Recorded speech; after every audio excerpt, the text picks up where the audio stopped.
दोस्तों, welcome back my YouTube channel. कैसे हैं आप सभी बच्चों? मैंने लास्ट टाइम आपको बताया था कि सामाजिक विज्ञान क्या है और इसमें हम क्या क्या चीज़ें देखते हैं। तो मैंने एक चीज़ आपको यहाँ पर समझा दी थी, जो लास्ट वीडियो में आपको देखना होगा वो 4 मिनट कुछ की है। इसी तरह से आपको 10 से 15 मिनट में रोज़ एक वीडियो मिलेगी जिसमें आप अपनी एसएसटी कंप्लीट कर सकते हैं। और ऐसी 10 से 15 मिनट की जो वीडियो है मैं आपको 3 से 4 वीडियो बना कर दूँगी जिसमें आपका पूरा चैप्टर कंप्लीट हो जाया किया करेगा। ठीक है, तो बच्चों देखो यहाँ पर देखते हैं। हमने बताया था कि इतिहास पढ़ना है हमें, भूगोल पढ़नी है हमें, और राजनीति शास्त्र पढ़ना है हमें, और अर्थव्यवस्था पढ़नी है हमें। मैंने आपको ये बताया था ना। और देखो यहाँ पर आप ये चीज़ देखो, ऊपर दिए गए चित्र को देखिए। आपने क्या देखा? जो ऊपर अभी चित्र है, झील में जल कहाँ से आ रहा है, ये देखो आप। उसमें सड़क का निर्माण किसने एवं क्यों कराया, इन छोटे छोटे घरों में रहने वाले लोग क्या क्या गतिविधियां करते होंगे, उनका क्या क्या इतिहास रहा होगा, उनका क्या भविष्य। देखो बेटा, छोटे घरों में रहने वाले लोग कौन हैं? ठीक है, फैमिली कह सकते हैं हम। गतिविधियां क्या है? देखो, अगर आप एक ग्रामीण घर ले लेते हैं, ग्रामीण परिवार ले लेते हैं, तो उसमें आप क्या देखोगे?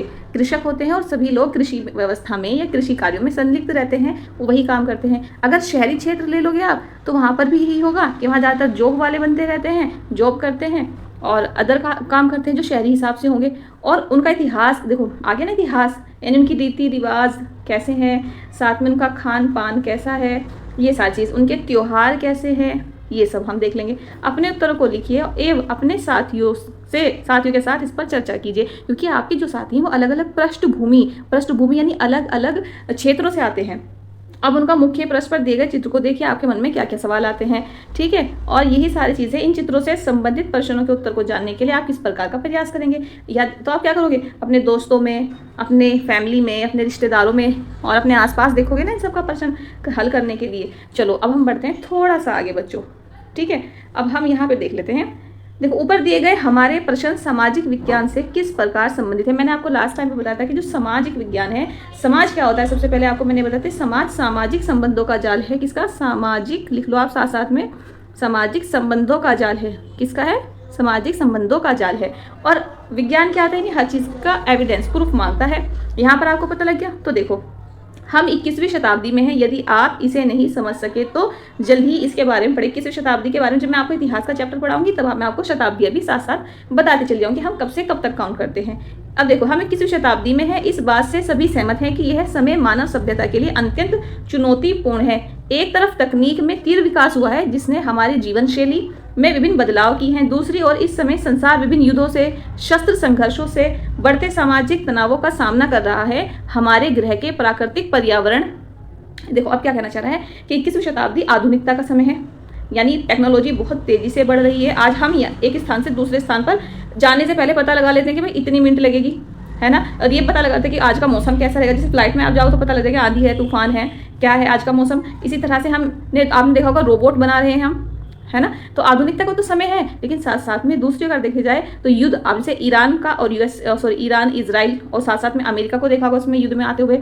साथ में आपने देखा कि सामाजिक तनाव बढ़ रहे हैं। छोटे छोटे परिवारों में भी बहुत सारी ऐसी कंडीशन बन रही है जो लोग एक दूसरे के साथ खुश नहीं है, और इससे हमारे ग्रह के प्राकृतिक पर्यावरण पर भी तो प्रभाव पड़ेगा। अब प्राकृतिक पर्यावरण क्या होगा? जो पृथ्वी ने हमें दिया है। पृथ्वी ने हमें क्या दिया है? पेड़ पौधे दिए हैं, जल दिया है, वायु दी है, जमीन दी है जिस पर हम रहते हैं, है ना। तो ये हमारा प्राकृतिक पर्यावरण है जो प्रकृति ने हमें दिया है। इन पर क्या होता है? इन पर भारी दबाव पड़ता है। जैसे मान लो दो देशों के बीच में युद्ध हो रहा है, तो क्या होगा? उससे जो प्राकृतिक संसाधन है उन पर दबाव पड़ेगा तो आप देखते होंगे बच्चों, महंगाई बहुत ज़्यादा बढ़ जाती है। और महंगाई जब बढ़ती है तो एक जो परिवार होता है, क्या उसका जीवन अच्छा होता है? नहीं, उसके जीवन के अंदर तनाव आता है। यानी वो अपनी मूलभूत आवश्यकता यानी कि रोटी, कपड़ा, मकान, स्वास्थ्य और साथ में एजुकेशन, इन सबको कंप्लीटली पूरा नहीं कर पाता है। उनकी तरफ उसका ध्यान ही नहीं दिया जाता है। हम साधारण संभावनाओं के युग में असामान्य चुनौतियों के साथ जीवन यापन कर रहे हैं, और इन सब परेशानियों के साथ हम अपना जीवन जी रहे हैं। समझ गए आप? अब देखो, विश्व भर में अधिक लोग यह सोच रहे हैं कि मानवता के समक्ष आने वाली समस्याओं को किस प्रकार हल करें। मानव के समक्ष समस्या क्या? देखो, कहीं आप देखोगा कि प्राकृतिक आपदाएं आ जाती है, बाढ़, सूखा, साथ साथ में आपका आजकल जो ये एक नया ट्रेंड चल गया है युद्ध का, ये सारी चीज़ें। हमारा समाज किस प्रकार शांति एवं समरसता यानी मित्रतापूर्ण संबंधों के साथ जीवन जीना सीखे, यानी ऐसी कौन सी नीति अपनाई जाए जिससे हम लोग एक दूसरे के साथ सहयोग करें और एक दूसरे का जीवन सुखमय बनाएं। हम किस प्रकार इस सुंदर ग्रह यानी सुंदर ग्रह इस पृथ्वी पर जिस पर हम रहते हैं इसकी रक्षा करें। आपने देखा जब परमाणु बम का इस्तेमाल होता है तो पूरी धरती पर तबाही हो जाती है। वहाँ जहाँ परमाणु बम गिरता है वह धरती फर्टिलिटी जो रेट होता है उसका वो खो देती है ना, मतलब उपजाऊ नहीं रह पाती है, आप उस पर कोई कृषि नहीं कर सकते। वहाँ की जनसंख्या जो है वो प्रभावित होती है, वहाँ की जो अर्थव्यवस्था होती है वो प्रभावित होती है, राजनीति प्रभावित होती है और सारा सिस्टम खराब हो जाता है। और साथ साथ में जो पर्यावरण है, यानी पेड़ पौधे नहीं होंगे, वायु नहीं होगी स्वच्छ, तो इंसान की हेल्थ पर बुरा इफेक्ट पड़ेगा। केवल अपने लिए अपितु इस रहने वाली सभी समस्त जातियों के लिए करें।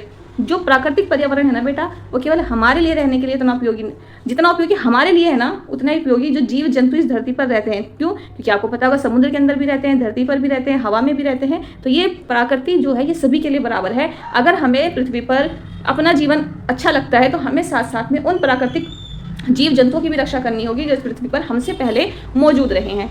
समझे? चलो, यह मौलिक प्रश्न बहुत सरल है, यानी एक प्रश्न है कि हमारे साथ साथ और किन्हें जीवन जीने का अधिकार है। प्रत्येक व्यक्ति, प्रत्येक वस्तु, प्रत्येक जीव जंतु को इस पृथ्वी पर उतना ही अधिकार है जितना कि मुझे।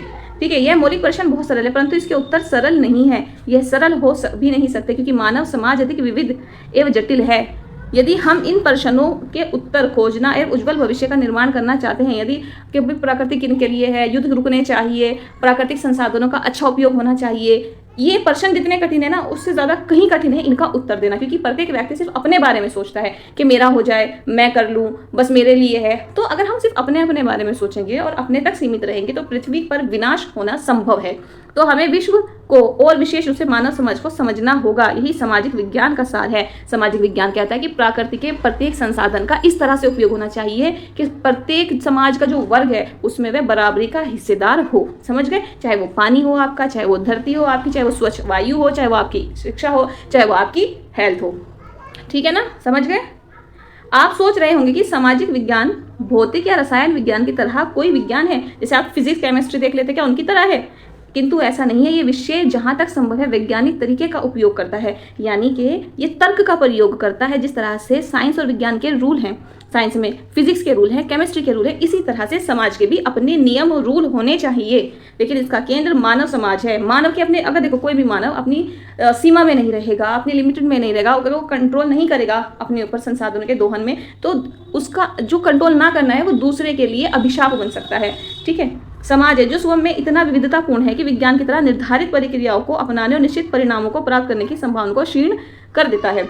सामाजिक विज्ञान के कई उपविषय हैं, जैसे मैंने आपको शुरू में बताया था, इसमें हम भूगोल पढ़ते हैं, इतिहास पढ़ते हैं, राजनीति विज्ञान पढ़ते हैं, अर्थशास्त्र पढ़ते हैं, समाजशास्त्र पढ़ते हैं और यहाँ तक के मानव विज्ञान, पुरातत्व विज्ञान, मनोविज्ञान आदि पढ़ते हैं। ये सारी चीज़ें हैं। समझ गए? अब देखो यहाँ एक मिनट, इन शब्दों से भयभीत होने की जरूरत नहीं। देखो, समाजशास्त्र, विज्ञान, अर्थशास्त्र, मनोविज्ञान, डरने की जरूरत नहीं, क्योंकि ये हमारे ही द्वारा पैदा किए गए शब्द हैं। और क्योंकि शब्द कैसे पैदा किए, हम समाज में रहते हैं, एक समाज का हिस्सा है, इसलिए शब्द आए हैं। इन शब्दों से भयभीत होने की आवश्यकता नहीं। इनमें से कुछ उपविषयों का अध्ययन आप माध्यमिक स्तर पर करेंगे। जब आप 11th-12th में होंगे तब भी आप पढ़ेंगे, 8th-9th में होंगे तब भी आप पढ़ेंगे। मध्य स्तर पर इस तरह का वर्गीकरण नहीं किया गया। इस जगह हम 5 प्रमुख विषयों का उपयोग है। ठीक है? देखो, भारत एवं विश्व, भूभाग एवं उनके निवासी। अब हम यहाँ पर ये जो पॉइंट पढ़ेंगे ना, तो भारत एवं विश्व किस पर है भाई? आपको पता है एक लैंड है और उस लैंड पर हम सब रहते हैं। ठीक है?